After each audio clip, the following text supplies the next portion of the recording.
tell everybody this. If you're in emergency management, you're probably always wrong. And what I mean by that is either the storm was way worse than we said it was going to be, or it wasn't bad enough. People, so the next time they'll say, oh, well, it's never as bad as they say. I'm past that. We prepare for the worst. And so our plan is always to be prepared for the extreme. This is a question for Karen. Do you anticipate needing to open up larger facility spaces for our unhoused neighbors? I know the point in time count is at the forefront of a lot of people's minds this week. Just, what is your plan to maybe open up that extra space, especially if it's going to be through a couple days? So I am really proud of the work that our homeless response system does to address the capacity and they are looking to add over 100 beds across our shelter system to help address more people that may be wanting and needing to come inside during this winter storm. So that'll be across Roof Above, Salvation Army, and my sister's house. Will all be expanding their capacity. And how do you really get through to people who you encounter on the streets if this is a life or death storm? I know you mentioned some people might not want to see housing, but this doesn't seem like an option maybe.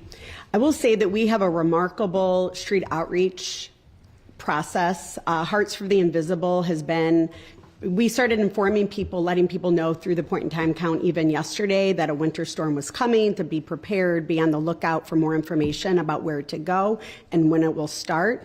And so we are working with our street outreach team that's out there right now, letting people know where to go. And we're starting to anticipate more people starting to come in tonight to be able to be safe when it starts getting really bad tomorrow afternoon.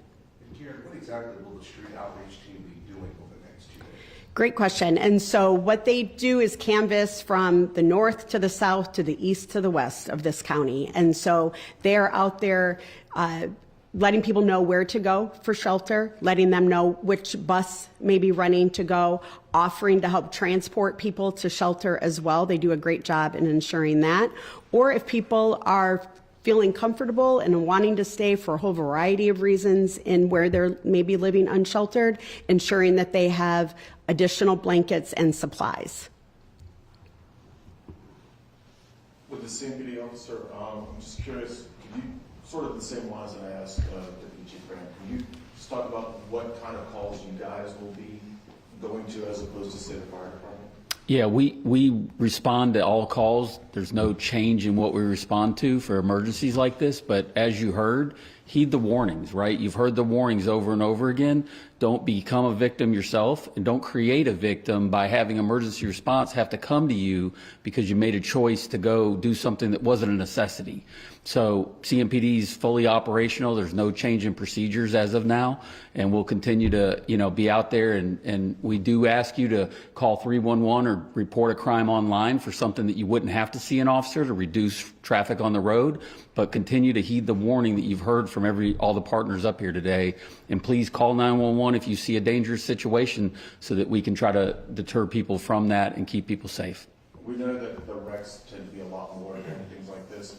Are you guys bringing on more staff to try and handle the volume of wrecks? Yeah, we've increased staffing through our communications and patrol, and then we're going to have partners in the emergency center here with the team all weekend. So that'll be a priority for us. And again, try to stay off the road. Try to pre-plan today, tomorrow, so that you don't have to get in your car or touch your car throughout the entire incident. Thank you.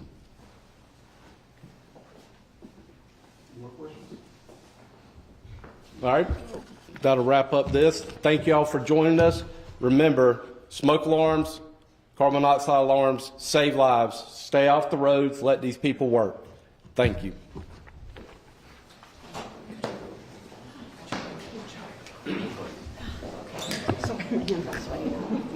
Appreciate it.